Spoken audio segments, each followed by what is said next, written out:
Hello friends, आज मैं आपको बताना चाहता हूँ अल्टरनेट डिस्प्यूट रेजोल्यूशन के जो पेपर में है आर्बिट्रेशन एंड कंसिलिएशन एक्ट 1996।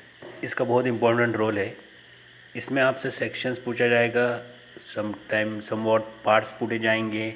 ठीक है, तो इसमें से मैं तो पूरा नहीं ले लूँगा, लेकिन जो इम्पोर्टेंट सेक्शंस है वो एक बार रिवाइज़ करते हैं, क्योंकि एग्ज़ाम में ऑफन पूछा जाता है और बहुत बार आपने एमसीक्यू में भी देखा होगा कि कौन सा सेक्शन क्या है।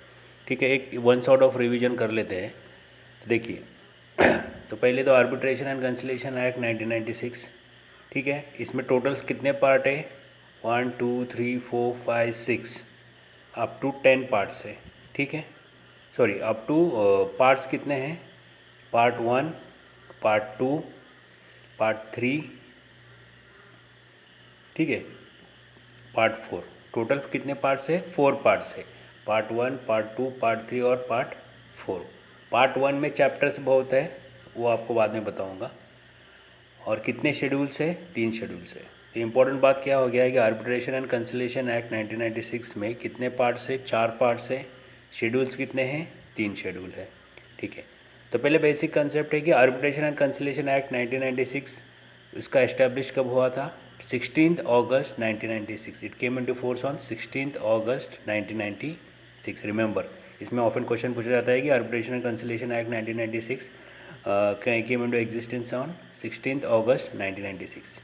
अनदर इम्पॉर्टेंट पार्ट मैं आपको बताना चाहता हूँ कि इसमें से आपको ये पूछा जाएगा कि ये किस लॉ पे बेस्ड है। तो आपको सबको पता है UNCITRAL model law of international commercial arbitration of 1985। इधर दिख रहा है, UNCITRAL model of law of international commercial arbitration 1985।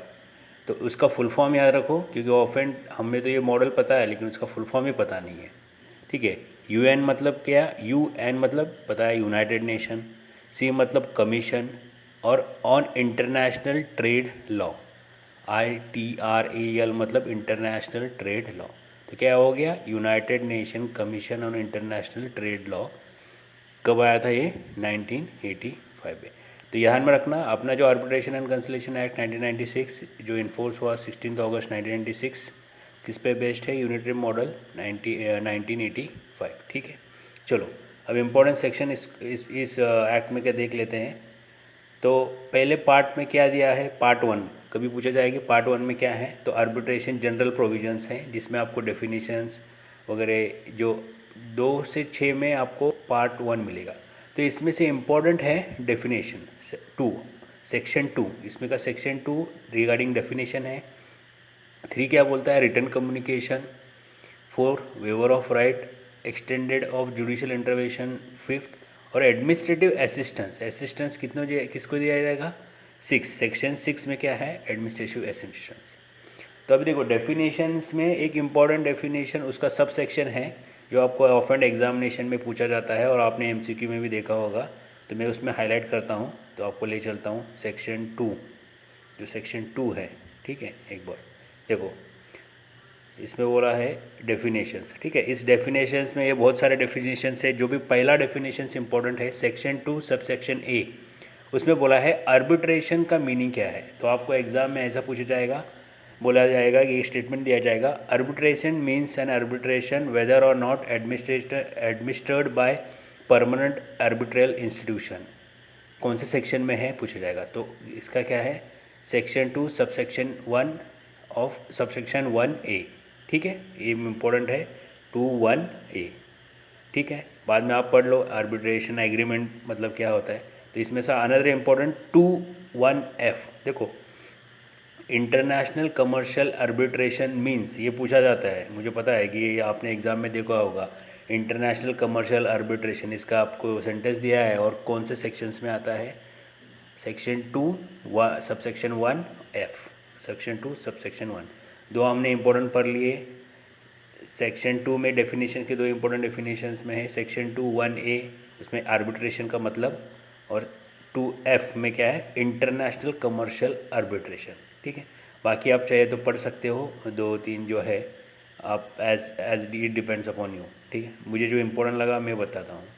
ठीक है, नेक्स्ट सेक्शन 2 हो गया। उसके बाद आ जाओ सेक्शन 7 में। सेक्शन 7 जो चैप्टर 2 में है, ये क्या बोलता है, आर्बिट्रेशन एग्रीमेंट। तो आपने एमसीक्यू में भी देखा होगा, section 7 of arbitration act 1996 deals with arbitration agreement. तो एग्रीमेंट, एग्रीमेंट ने आपको ये सिंपल सा आप याद रख सकते हो, एग्रीमेंट हो गया, इसका मतलब क्या, आपको साथ दे दिया सबने, एग्रीमेंट हो गया मतलब दोनों पार्टी ने साथ दे दिया, तो 7 एग्रीमेंट, सात मतलब 7 एग्रीमेंट, एग्रीमेंट को साथ दे दिया 7, ठीक है। नेक्स्ट 8 का देखो आप चाहिए तो, लेकिन इंपॉर्टेंट मुझे लग रहा है जो 9th है, इंटरिम मेजर्स बाय कोर्ट। अभी देखो इसमें इंटरिम मेजर्स बाय कोर्ट में एक आता है गार्डियन और माइनर, उसका आपको बोलते हैं स्ट्रेंथनेंस देते हैं, और किस सेक्शंस में आता है, तो किस सेक्शंस में आता है, section 9 interim measures by court. चाहिए तो मैं आपको सेक्शन दिखा देता हूँ, आप या मैं क्या बोल रहा हूँ वो आपको समझ में आ जाएगा। सेक्शन 9, ठीक है, ये देखो section 9 interim measures etcetera by court, इसमें दिख रहा है आपका, for the appointment of a guardian for a minor or a person of unsound mind for the purpose और आर्बिट्रेशन प्रोसीडिंग्स, ठीक है। ये एज इट इज सेंटेंस दिया जाएगा और पूछा जाएगा कौन से सेक्शंस में है, तो सेक्शन 9(1), ठीक। चलो ये हो गया, हमने 3 देखे। 2 में क्या क्या इंपॉर्टेंट देख लिया, 2 में सब सेक्शन 1A उसमें आर्बिट्रेशन का मतलब बताया है, उसके बाद 2(1)(f) उसमें क्या बताया है, इंटरनेशनल आर्बिट्रेशन अवार्ड, ठीक है, 2(1)(f) मैं बताया था। उसके बाद इंपॉर्टेंट क्या है, एडमिनिस्ट्रेटिव असिस्टेंस सेक्शन 6, उसके बाद आर्बिट्रेशन एग्रीमेंट, एग्रीमेंट हो गया मतलब साथ दे दिया, तो सेक्शन 7 में आर्बिट्रेशन एग्रीमेंट आता है। उसके बाद जो माइनर है, इंसॉल्वेंट है, गार्डियन है, उसके लिए सब सेक्शन क्या है, 9 है, एग्रीमेंट करना है तो सेक्शन क्या है, 9 है, ठीक है। 11 इंपॉर्टेंट है, अपॉइंटमेंट ऑफ आर्बिट्रेटर्स, और 10 नंबर ऑफ आर्बिट्रेटर्स, ठीक है। नंबर ऑफ आर्बिट्रेटर्स में आप ये ध्यान में रखना, ये वो कभी भी इवन फिगर में नहीं होने चाहिए, किस फिगर में होने चाहिए, ऑड फिगर में, आपको सबको पता होगा, फिर भी एक बार रिवाइज कर रहा हूँ। ये सेक्शन 10 में नंबर ऑफ आर्बिट्रेटर्स कभी भी इवन नंबर में नहीं होने चाहिए, वो ऑड ही नंबर में होने चाहिए, ठीक है। 11 में बोलता है अपॉइंटमेंट ऑफ आर्बिट्रेटर्स, ठीक है। चलो नेक्स्ट इंपॉर्टेंट एज फॉर, हाँ इम्पोर्टेंट, सबसे इम्पोर्टेंट तो बोला जाएगी, jurisdiction of arbitration arbitral tribunals is in which chapter, कौन से चैप्टर में है, चैप्टर नंबर 4 ऑफ पार्ट 1, ये पार्ट 1 का ही चल रहा है अपना, चैप्टर 4 है, चैप्टर कौन सा है, 4, जुरिडिक्शन मतलब चैप्टर 4, 4 कोने बोलते हैं ना, 4 कोने, नॉर्थ साउथ ईस्ट वेस्ट, तो जुरिडिक्शन 4 जुरिडिक्शन हो गए, नॉर्थ साउथ ईस्ट वेस्ट, ऐसा याद रख सकते हो, 4 मतलब 4 जुरिडिक्शन, चैप्टर 4, ठीक है। उसके बाद इम्पोर्टेंट जो मुझे लग रहा है, ये जो कंडक्ट ऑफ आर्बिट्रेशन प्रोसीडिंग्स हैं, यहाँ पे एक बार पढ़ लेना। उसके बाद है उसके बाद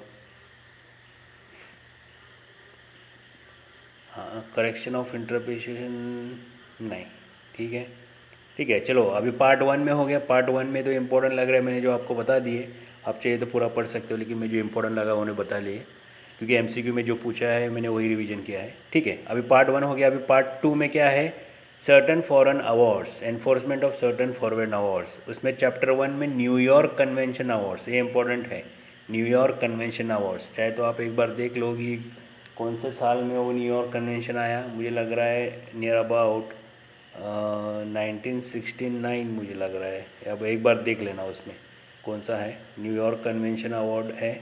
उसके बाद पहले चैप्टर में पार्ट 2 के पहले चैप्टर में न्यूयॉर्क कन्वेंशन अवार्ड आता है, उसके बाद चैप्टर 2 में जिनेवा कन्वेंशन अवार्ड आता है, ठीक है। तो इसमें याद रखो, पार्ट 1 जो जनरल प्रोविज़न है उसके लिए, part 2 foreign awards certain awards, उसमें part 1 New York convention award, part chapter 2 में जिनेवा कन्वेंशन अवार्ड, ठीक है। पार्ट 1 हो गया, पार्ट 2 हो गया, अभी पार्ट 3 पूछा जाएगा कि कंसिलेशन कौन से पार्ट में है, तो part 3 from 61 section 61 to 81, section 61 to 81, ठीक है। तो इसमें बहुत सारे दिए हैं कि ये एप्लीकेशन एंड स्कोप, कमेंसमेंट जो भी है आप एक बार पढ़ लेना। और लास्ट में पार्ट 4 में क्या है, supplementary provisions of high court, removal of difficulties, sections जो दिए हैं उसमें सब दिया है। और schedule 1 first schedule, second schedule, third schedule, second schedule में इम्पोर्टेंट है कि अमाउंट कितने अमाउंट पे कितना फ़ीस लेना है वो दिया गया है, आप चाहिए तो एक बार देख सकते हो। ठीक है, तो मैंने जो आपके इम्पोर्टेंट पॉइंट्स हैं वो बता दिए, तो आप एक बार चाहिए तो फिर से एक बार वीडियो देख लो कि मैंने कुछ कौन कौन से पॉइंट बताए हैं।